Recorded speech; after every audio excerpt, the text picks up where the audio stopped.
Hey, everybody, welcome to the Book Leads Impactful Books for Life and Leadership. I'm your series host and leadership performance coach, John Giramillo. This podcast series is about getting to the books that have impacted my network. And it's about finding out what books it is that have contributed to their value, that have contributed to their knowledge, just their base foundation of just how they operate, how they get inspired, whatever it may be. So in the series, I have three categories of books that I speak on with my guests.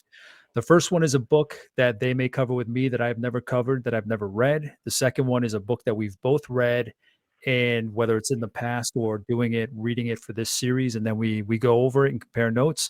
And then the third category is books that my network is publishing, writing, putting out there, having anything to do with getting a book out of our network out into the public so everybody can read a great book.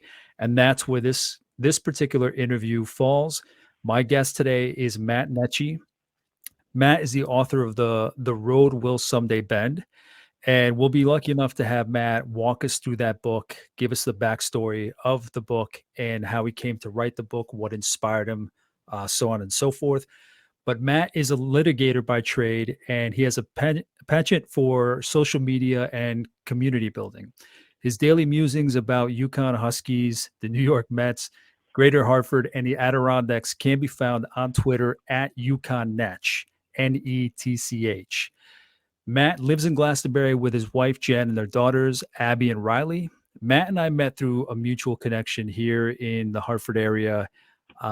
What's crazy about this network is that my network, I think, has grown more since the pandemic started than what it was before. So it's amazing the people that we're meeting. And obviously, with the technology, we can have a great conversation about whatever it may be, whether it's development, whether it's leadership, and this particular case, whether it's a great book. So, Matt, thank you so much for sitting down with me today. Thanks for having me, John. So, Matt, I read your bio, but why don't you give me a little more of what your profession is today, what your roles are, what you deliver for your workplace, any kind of background on what it is that you do in your work? Sure. I'm a partner at Halloran and Sage. It's a law firm that's been based in Connecticut a little over 85 years now. So I lead one of the litigation groups. I do mostly my day-to-day life is dealing with litigation that deals with the workplace. So workers' compensation issues, labor and employment, discrimination, sexual harassment, and representing clients. Um, that's kind of the day-by-day job. But I also, as you noted, I have a great passion for community building in Greater Hartford. So a lot of my work, my professional life, that's not my day-to-day job, is working with the Hartford Chamber of Commerce, with the state of Connecticut, with the city of Hartford, with Special Olympics Connecticut, and these organizations that I have passion about. What you were saying made a lot of sense to me, quite frankly. With everything happening, it's crazy how much larger our networks have been able to grow because of this technology. And so, a big part of my life the last year really has been figuring out ways like you to continue to grow our communities and make sure we're getting the most out of all of our resources here, and the people here, but doing so in a safe way because, I have young kids, right? So we're all living through what the last 18 months have been. And how do you best take advantage of that and not lose the momentum that the greater Hartford community has been Yeah, building over the last several years? yeah. So a, maybe a little deeper background on you. How did you get into the legal field? And then what part of you is it that drives you towards, in addition to that, working for the community, building the community, regardless of what kind of community it is, whether it's philanthropy or sports, obviously based on your bio. So what is it from your past that led you down to cover those two sides of life? I mean, it's tied into the book to some extent. I was really, really fortunate. Like a lot of people that have been successful in professional or personal life, I've been really blessed. I had amazing parents who very early on in my life said, you have this obligation. If you have an opportunity to help someone, you do what you can for who you can and when you can. And frankly, I'm on the board of directors for Special Olympics now. The history of that began when my parents had me volunteering at 3 years old because my dad's company did a lot of work with Special Olympics. So a Wow. lot of the things I'm passionate about, it's a decades long tie from how I got to where I am in the world now. I'm a University of Connecticut grad, thought I was going to go into business, learned very early on that I actually loved writing. I had a passion for some form of teaching, but I wasn't really sure how that was going to be. And so, although I went to UConn as a business major, I transitioned to being a history major.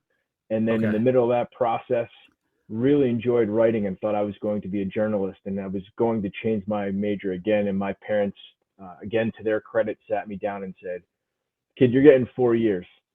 So you can do history and you can do journalism, but you're Yeah. not going to be hopping from thing to thing. Like at some point, and frankly, I'm all for people finding their way and pursuing their passions, but I'd be lying if I didn't say like my parents sitting me down and saying, we've given you that freedom. You found the things you like. You got to start coordinating how that's going to come to a career at some point." And so, um, funny enough, I did not become a history teacher or historian, and I did not become a journalist. But the things I really enjoyed, diving into history, telling a story, being a persuasive writer, all kind of lent themselves to being an attorney. Okay. And I graduated from UConn in 2003.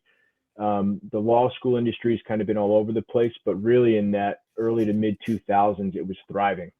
Okay. Um, so it was kind of a thing that a lot of people that had good writing backgrounds, good research backgrounds, and what I liked about being an attorney, it kind of gave you the ability to do anything. There are a lot of Yeah. people in the business world that have their JDs. There are obviously attorneys. There are a lot of people in community-oriented public Oh service that yeah. have their JDs, Yeah. right? So A lot of I like activism and a lot of yeah. exactly. Yeah. So for me, it was a real two things. I wanted to have that flexibility, but at that time in my life, I could have gone to law school in Connecticut, and maybe when when you see the bills you paid for so many years for school loans, maybe I should have stayed home. Yeah. Getting back to New York City and living in New York at a very, right after 9/11 in my early 20s, was kind of a eye-opening experience and gave me some other life skills outside of Connecticut that, I was born in East Hartford, grew up in East Hartford and Glastonbury. So getting to New York kind of actually helped narrow down the legal fields that I ended up, finally being in when I got back to Connecticut. Just out of curiosity, what kind of work did your parents do? Um, so my mom, one of the most smart and generous people, high school graduate, but worked in the high school that I grew up in as an office manager. So, and I'm the youngest of three. So, the teachers and the administrators in that high school knew me from the time I was a little kid. So I always had these people watching over me, which Yeah. had some You didn't issues with stand the that. chance. You didn't stand the I chance. didn't, but in a lot of ways, and thank God there wasn't social media back then, those Oh people my took care of God. me quite a bit too. Yeah. So, and then my father worked for Northeast Utilities for 37 years, started off as an engineer there, worked as chief of operations at the Millstone Power Plant for a long time, and then Okay. actually ended up being the president of Connecticut Light and Power. Gotcha. So I'm not naive. I had advantages, even though my parents were first generation Americans who worked their tails off and made sure their kids knew that they had to work to get everything and they had to treat people certain ways. Um, just through osmosis of being around those types of people who, again, were unconditionally loving people, unconditionally generous people, but super hard workers that expected you to earn Yeah. everything you got, it just rubbed off. I hope it rubbed off. And I mean, But it was probably just a lot of the example that they set, right? yeah, it was, you work for absolutely everything you get. But I also, two things always jumped out that my dad always was telling, two phrases. Um, Praise in public, punish in private. That was always a big thing. Never embarrass people, right? You always want to highlight the things they're doing, but if there's something you have to bring them back down, you don't embarrass them in front of their peers. You kind of do it on the side and you do it in a constructive way. And then the other thing he always said was, I don't care if you are the president of a company, an intern, the janitor, whatever, everybody needs to be treated with the same level of respect. And that's something that I've tried to really, and I think it came from, quite frankly, again, my father's father came, as the book kind of goes into, he was an immigrant here that came from nothing. And Yeah. my parents both grew up with good families, but they didn't come from much. So Yeah. there was an expectation that even if you were able to achieve certain professional, personal, social accomplishments, you never forgot where you came from, and you certainly remembered how to always treat people. That's amazing. I love that. Um, yeah, I'm just curious always because my parents were blue collar workers, so I'm just always curious. When you meet people, you can never make assumptions about what their backgrounds are. So I'm just always curious, like the person that's in front of me, what they've shared with me, what their drive is, their profession, their philanthropy. I can never help but ask, where did you get that? How did your parents instill it in you? But I'm sure the example, both explicit lesson and implicit through examples, were just all around. So you had just mentioned your grandfather, and he plays a big role around your book. Can you introduce the book that we're going to cover and just kind of give us a breakdown of the book itself, and then we can kind of go into the background of how it came to be. But can you give us an overview of the book and what people might find in there?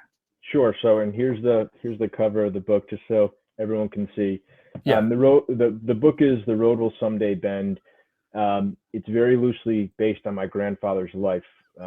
My entire life, I'd been fascinated by this whole concept of my grandfather was sent to the United States in his mid-teens for a lot of reasons. Among them, the economies in Europe and Italy particularly weren't great. There wasn't a lot. There was a huge, obviously, immigration rush to the United States, but it was also entering that pre-World War II era where Mussolini was starting to get much more powerful in Italy, and young people were being recruited into armies. And his family made a decision that they wanted him and the rest of the family to come to the States. He did not want to come at all. He loved being there. And then as he settled into the States, just as he's getting comfortable here, he gets drafted in the U.S. Army and has to go back to Europe to fight. And the story, his real life is a little bit different than the book, but he does go back and have to fight against the Axis powers. And that whole idea fascinated me. You see again, and I'll be as apolitical as possible, but you see what people are willing and not willing to do in the last year for hopefully the betterment of their fellow citizen. And you have people that were in World War II lying about their age so that they could fight on behalf of their country. You had immigrants who had been here for months or years that all of a sudden they didn't know anything to the country, right? I mean, they owed the opportunity they were given, but all of a sudden you're going to fight war against your former countrymen. And I couldn't imagine my family moving to, let's say, England or Yeah. Canada, And and then then turning all of a sudden, around. yeah, I got to go fight against the States now. It blows my mind. Yeah. And he was very unassuming. My grandfather would never talk about these things, like a lot of people from his generation. Yeah, But when it's we a kind of touched fascinating base thing for before me. this, Yeah. it's just a different generation. It doesn't matter if they achieved great things or something on the path to greatness, um, noble endeavors, noble achievements. It's just such a different generation where it's kind of like anything they did to do that. They had a duty, they got the Yeah. job done. Where now this era is just much different than it was then. So, um, T tell us a little more about the book, or I'm sorry, go ahead. Yeah, I was just going to say, and I don't want to dump on the current generation. I No, think no, that not at this is all. the easy thing to do. For all I know, in 1945, if Twitter and TikTok and Instagram were a thing, maybe you'd see guys taking selfies over the Rhine. I don't know. Yeah, I'm doubtful. yeah, But each generation deals with its own thing, right? So yeah, I'm sure you're right. people from the World War I era were dumping on the greatest generation that came behind them, whether it was their music or the way they dressed, whatever. So I just wanted to get that out there because I Yeah, think for a long time the millennial term was thrown out there, and every generation has its own challenges and gifts that it gives back. So yeah, I think that I hope more people do it in the way that they did it, yeah, and with the again generosity, but also the humbleness with which that generation did it. But yeah. we are what we are. So, how do you even go about starting something like this? What was like in those moments and, whatever period of time where you were mulling over taking on this project? How did it come to be? I mean, how far back did you start thinking about doing this? And then what was the actual kick in the pants to get it done?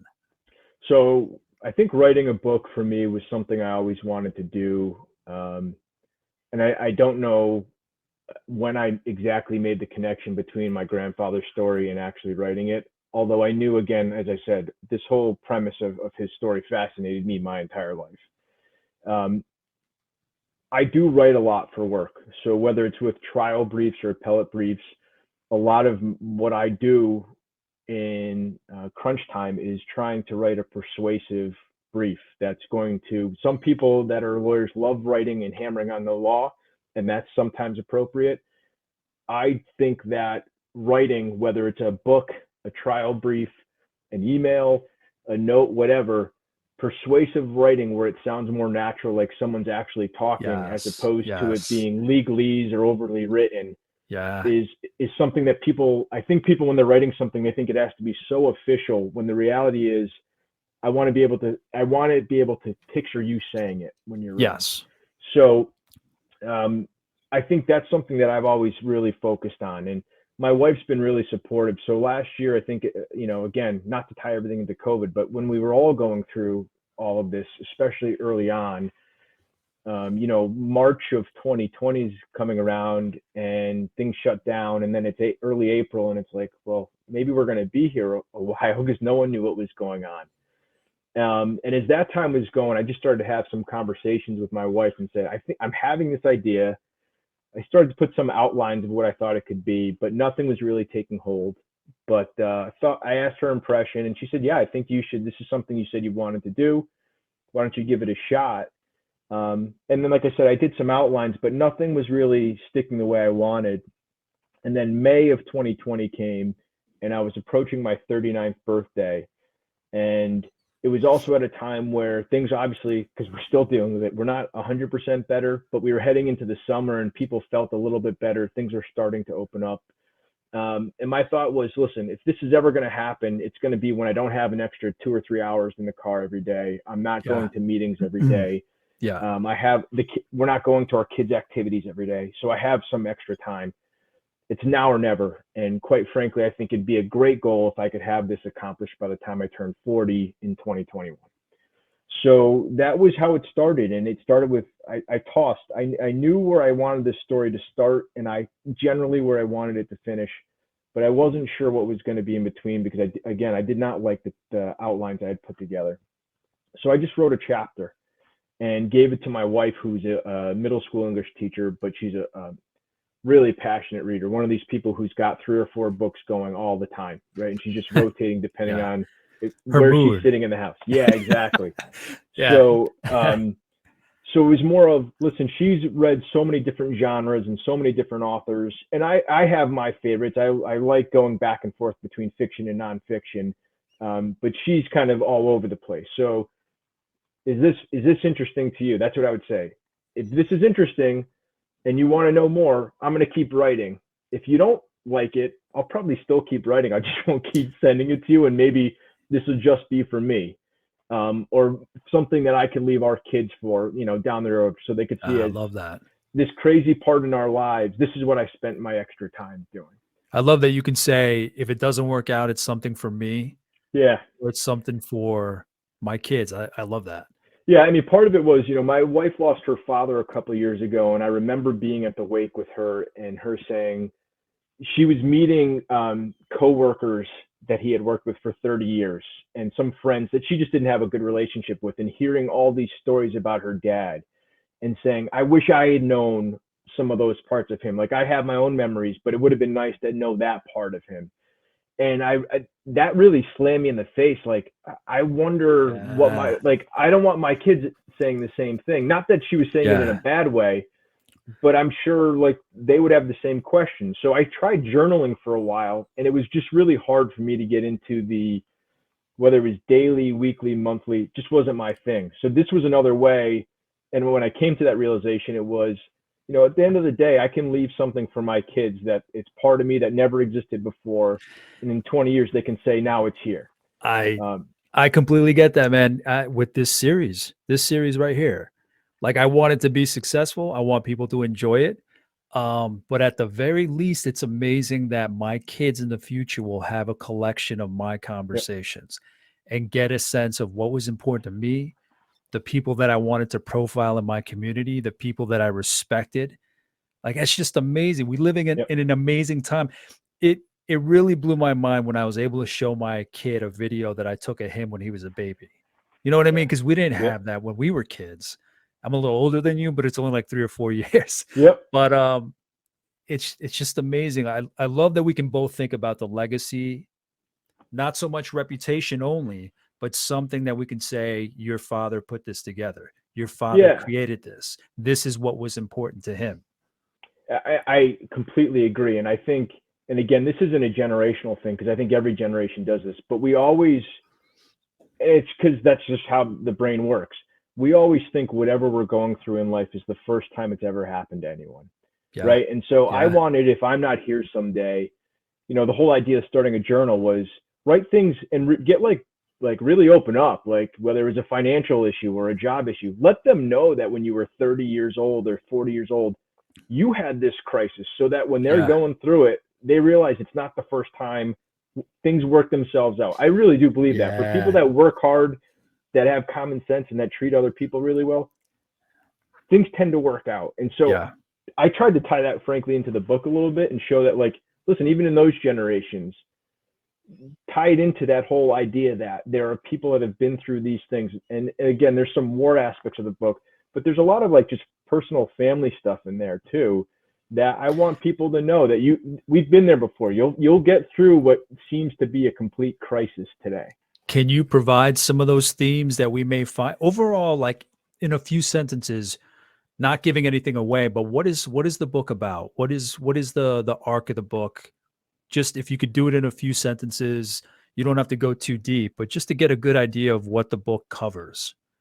Yeah, I think the phrase that my wife always said, this whole coming of age idea, but I think there are definitely themes in um, feeling like you're the only one who's been there before and you've been abandoned, but finding that the people that you think have either abandoned you or given you, put a little too much pressure on for you to have personal responsibility. At the end of the day, you come hopefully to an appreciation that you saw why your parents had you do certain things that they thought were best for you. But at the time when you were a kid, you thought that it was a complete slap in the face. You thought that they were undercutting what you ultimately were trying to go through in life. This was very much you know, a combination of an immigration story, which again, given today's climate, I think a lot of us forget that 99.9% of us went through a story similar It's or were tied crazy. to that, It's right? Either if crazy. it's not your parents or your grandparents, it's your great grandparents. You didn't, I can speak for the majority of us and me specifically, like my family's from Italy and my family's from Ireland. Although I associate myself purely as an American because I've been to these places, but I've, like this is my home, right? And it's really more of a what that process was like for people, showing an appreciation for what they sacrificed in coming to America, what they contributed to our country, which I think is somewhat overlooked. Um, and then also what you can do, back to that theme of what my parents always said, that you have an obligation to help who you can, when you can, how you can, and kind of tying that into someone that went from a position of needing a lot of help to ultimately being able to give other people that came behind him some help. What I don't know who like what did your family think of the book? Parents um, or grandparents? I don't know if your yes. grandparents are still around. So unfortunately, my grandparents are not around. I've gotten a lot of, my dad was like one of these people that when we got the email from the publisher confirming, like before we were getting hard copies of it, that it had been on Amazon, like he had already bought it all and read it in a day and a half before people were getting their hands on books. But um, you know, one of the things, and I say like 5% of the book is based in reality. The other 95% is fictional, historical fiction that I kind of built into it.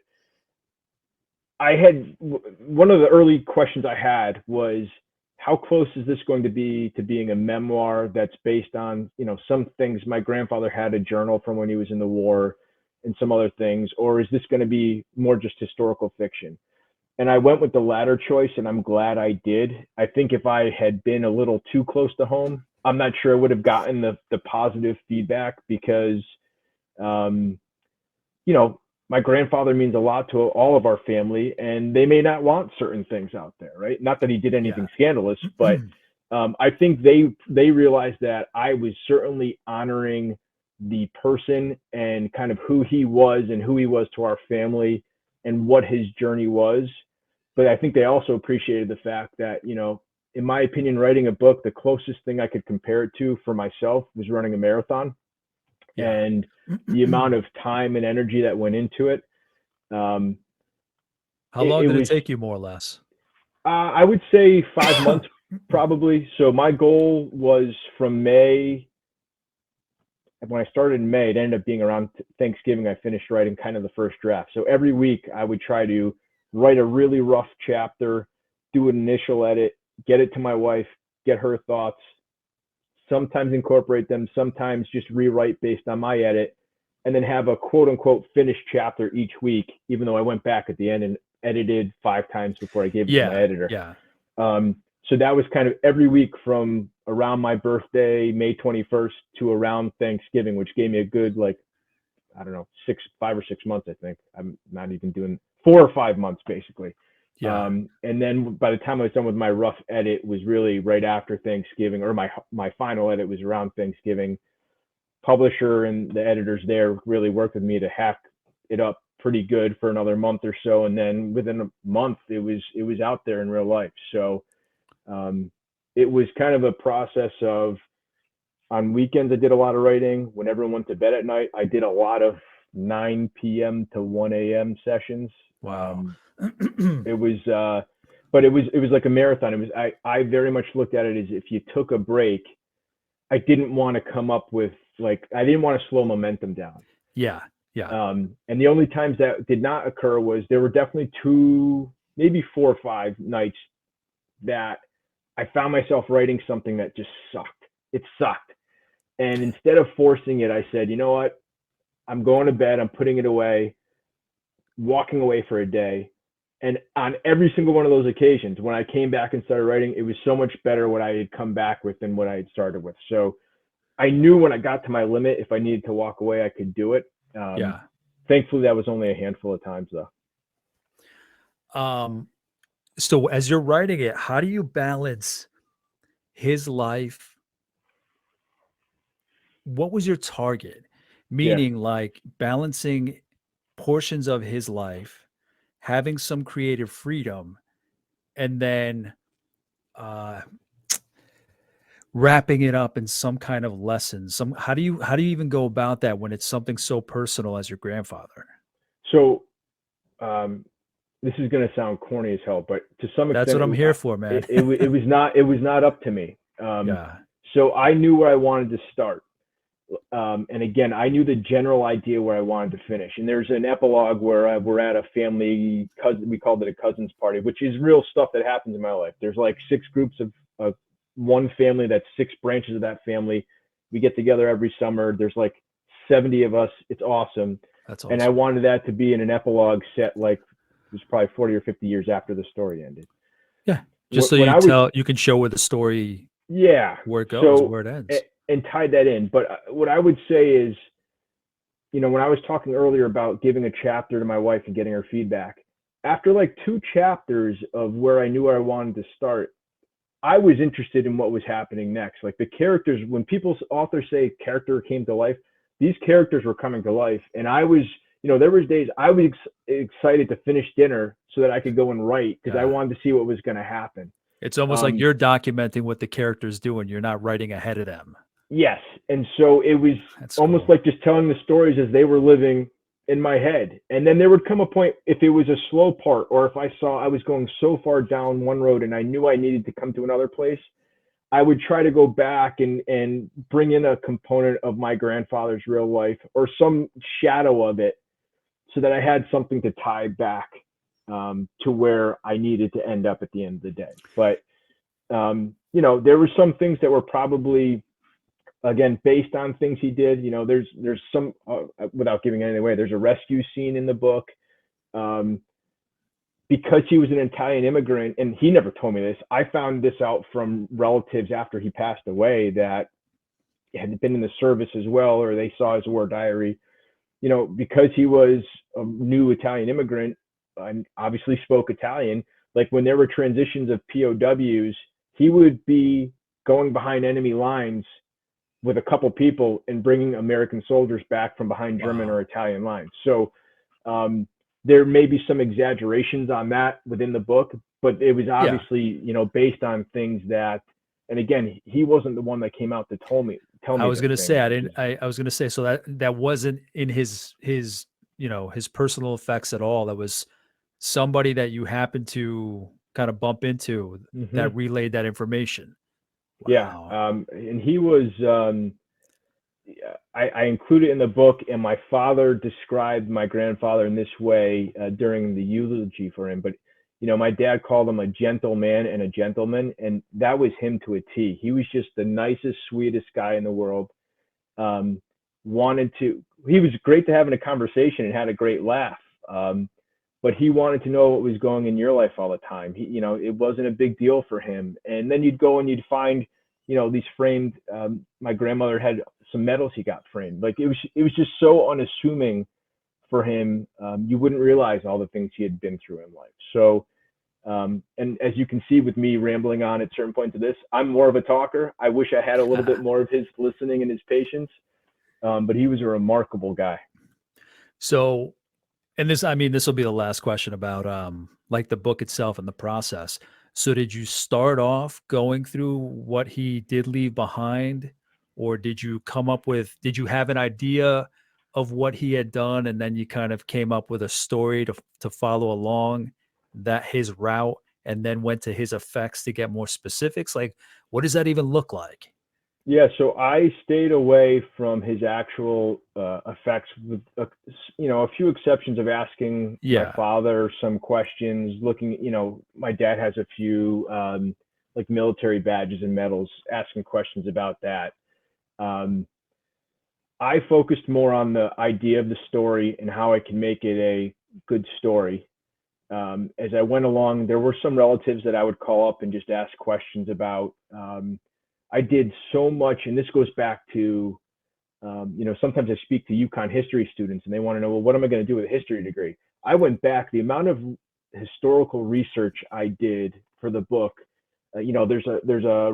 Someone was asking me the other day, well, how do you know that battle really happened? And they didn't think it had happened. And I went back and showed them like the page of bibliography notes where I'd gone back and taken notes off of certain things, or I went and found, during a baseball game or the World's Fairs discussed, I went back and found what the weather was like on that particular day or what the box score was on the particular game, and I wanted it to be authentic in that way. Yeah. So, because I love when I'm reading like little things like that you can go back and check, and that even though you're reading a fiction, it's tied into a real thing.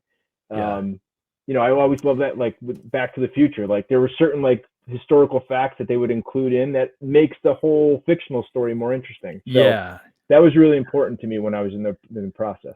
Who was it? I was listening this to somewhere. It was John Meacham was talking, and he gave it was something subtle, but it's along the lines of what you said, where when he tries to convey the information from history, like he tries to throw in there even just the day of the week.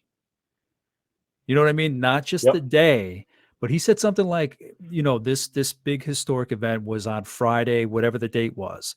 So that gives you an idea of, okay, this president is going into the weekend with this Yep. major development. So just the inclusion of the day kind of gives you some kind of reference point. So it's not the weather, but I thought that was interesting because I'd never thought about that before. It is, and I know his Meacham's biography on George H.W. Bush, and I think he said a lot of that was based on the president had left like audio tapes. He did an audio diary every single day, which fascinated me too. Yeah. But it brings some context and makes it real. I love the whole idea, even in fictional stories, when you can like my favorite movies that I watch now if there's some premise of how they incorporate it. When I watch Stranger Things, like when they bring in certain aspects of at this time in life and you see these kids dressed up in their Ghostbusters costumes for Halloween, like there's some realism that you Amen. bring in. It just makes the whole thing more interesting. I think you can feel there's being overly descriptive, and then there's being subtly descriptive that then kind of transforms the person into, oh, I know, I can get a feeling of where this person was at that Yes. particular time. Yes. So how much of your time in the whole process was research? Was that kind of research? It was two stages. So very early on, before I started writing, there was a significant amount of research done. I love one of my focuses in college. I loved World War II era America. So, I have books here that I was going back through that I hadn't opened in 20 years. And a lot of research was done after I was done writing. Okay. I'm a little bit, because I know, although I love writing and I was very passionate and proud of what happened, what came out of it, I also know when you put something out there, like it's not yours anymore. It's mine to me in the process, but people are going to have their own interpretations of the story, just like I do when I read someone else or stuff, or I look at someone else's painting. I didn't want to give anyone a cheap out to criticize it. So I was open to constructive criticism. I think that's great. I want to know how I can become a better writer, but I didn't want it to be over something lazy. Like I Yeah. screwed something up, and how could this have happened when it's very clear if you had done a basic Google search, you knew Yeah. that branch of the army was in Japan, not Europe. Like if you So did everything you could and somebody was still criticizing, it's okay. I tried to cover every yeah, base, but I didn't half-ass it.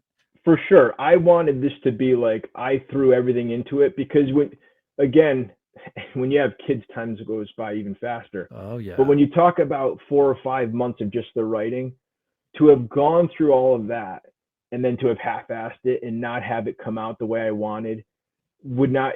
It's almost like when you see this in the workplace. Doing something the wrong way is very often worse than never having tried it at all. Yeah. So, and that's not always true, because I think there's good things that come out of mistakes, but there's a difference. If it's being lazy and you're not going to be accountable for seeing through what you wanted to do, laziness is not my style. So it was important that the research component of it, I'm sure there's stuff that someone that isn't John Meacham could find was not 110% historically accurate. Um, Yeah. and that's when I say, well, it's a historical fiction book. But to the extent Yeah. that I could, looking at military archives, going into the archives for the World War II Museum in New Orleans, which I had visited previously, but then they had a lot of great resources available online. I tried to do the best I could to make it as authentic as possible. And the Awesome. research was what was required for that. So what I'm curious with this whole process, your personal connection to it, being your first book, writing it during a pandemic, they're all like their own separate pieces of context. Mm-hmm. But what writing this book, how has it changed you? I'm not I'm interested what people will take away from the book, but at the same time as the writer, is this your first book?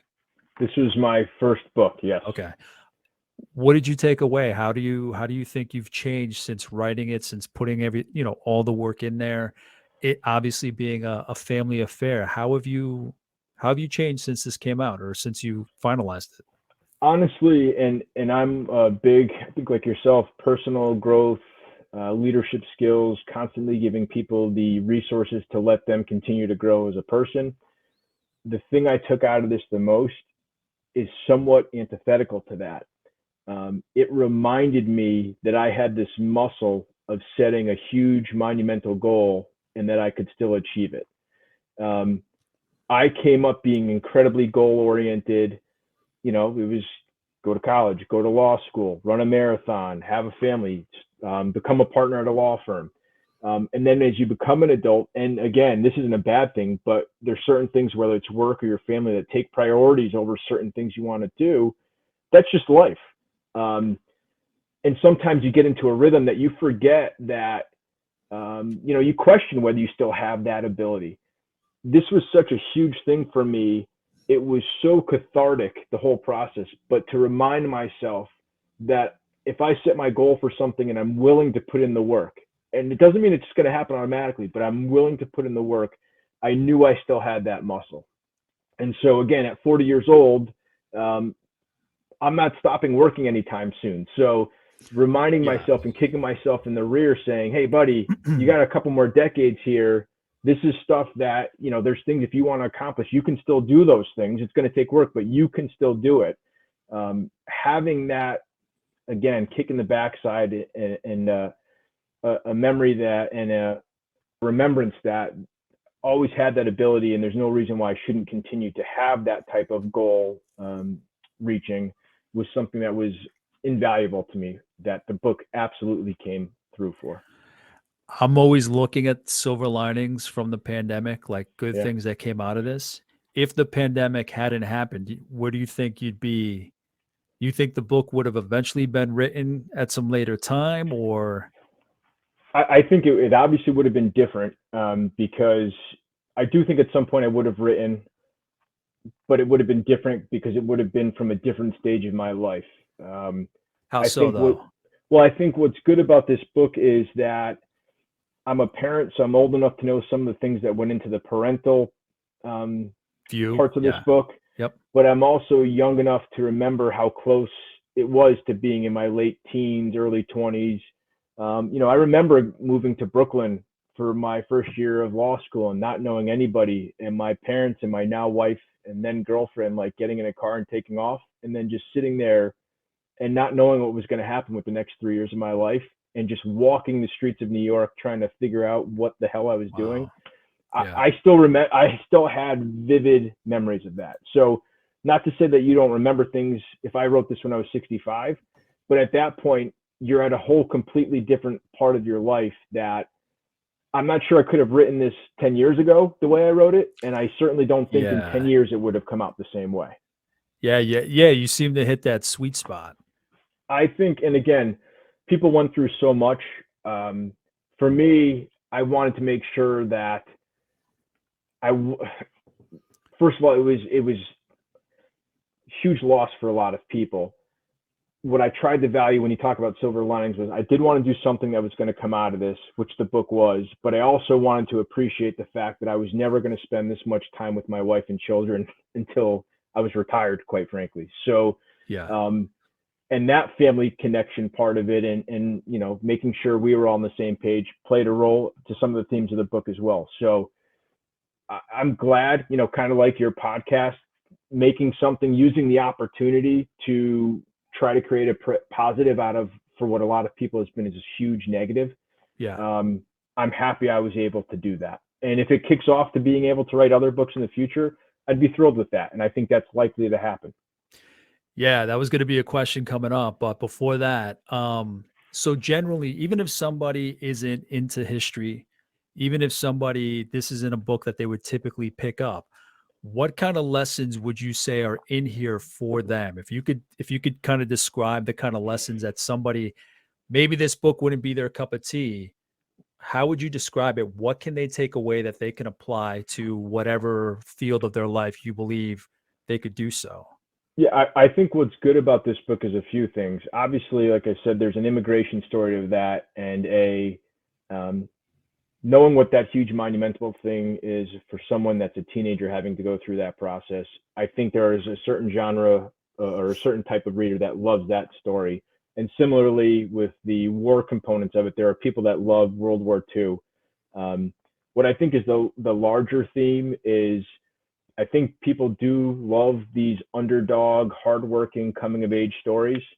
And again, I'm a huge Twitter person, right? And I love social media. There's a lot of negativity that comes out in that writing. Yeah. One of the larger compliments I got about the book was although you're dealing with some high level issues like war and immigration and family drama, um, the overall theme of it was a bit more positive where you felt uplifted at the end. And Okay. again, not everything great comes to all the people that are in the book. It's not all peaches and cream. There's some of that in there, but it's not for, there's some people that at the end are worse off than they were at the beginning of the book. So, um, again, I think the overall themes of um, people, how we're treating everyone and how we treat each other is a big part of what happens in this book. And um, knowing that not growing but not changing who you are inside and how you treat people is a huge part of the book, and frankly it is part of the quote unquote hero's journey, as the main character Romeo starts again at a immigrant farm boy into where he ends up being somewhat of a war hero that comes back to the States, a changed person for sure, Yeah. but still having the same values for people that he had even when he was back with his parents in Italy. So on the horizon, what are you thinking for other books? You have ideas on which way you want to go? Yeah, I mean, I definitely have ideas. The 3 years of my life in law school were pretty amazing, and the people I was around were pretty amazing people. Although I'd have to really editorialize that one because there's stuff that I don't think people would want me writing about. Yeah, yeah, yeah. Um, I don't think there's two ways I've looked at it. One was trying, I could do the historical fiction thing again on the other side of my family. The main character, his father's name is my mother's father's name, so I tried to take some part of my mom's family into this as well.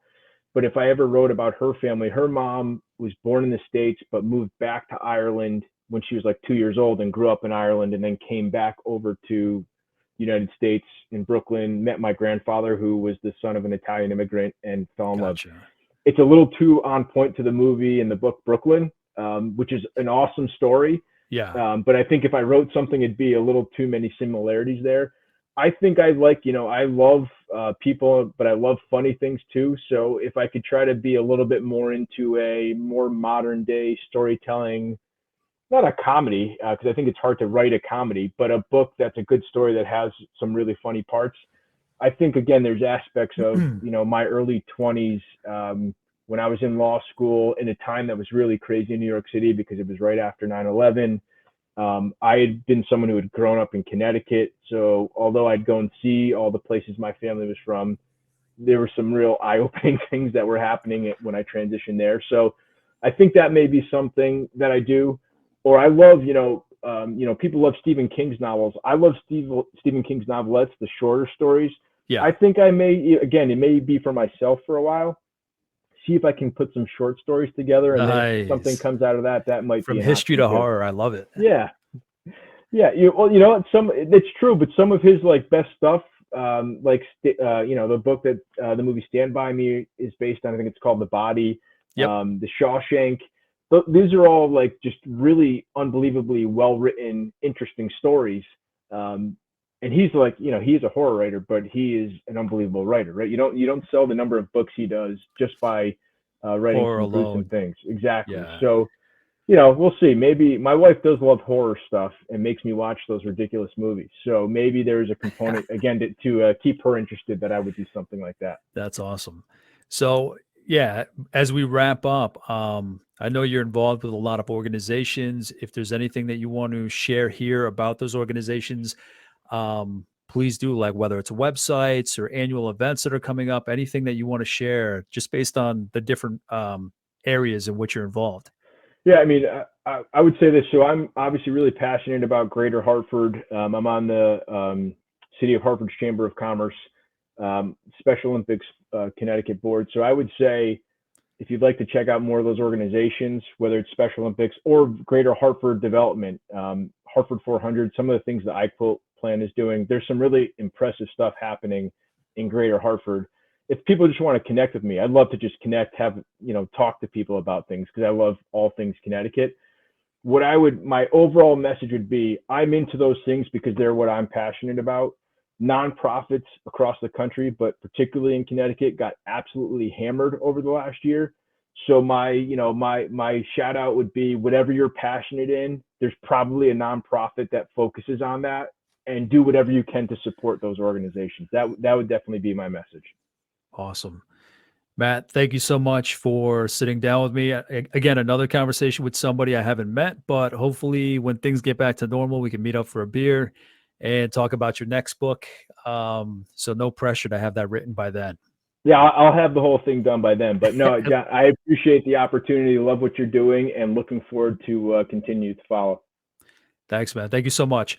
So thank you everybody for watching. Thank you everybody for listening. Subscribe where you're watching, subscribe where you're listening. And if you think I missed anything based on the conversation with Matt, what he's told us about his book, let me know. If you shoot me some questions, I'll follow up with him. I want to make sure that I was able to pick his brain, for as much time as I had him. But again, just reach out and I can relay or forward any questions to him. In the meantime, until the next episode, take care and thank you for watching. Bye.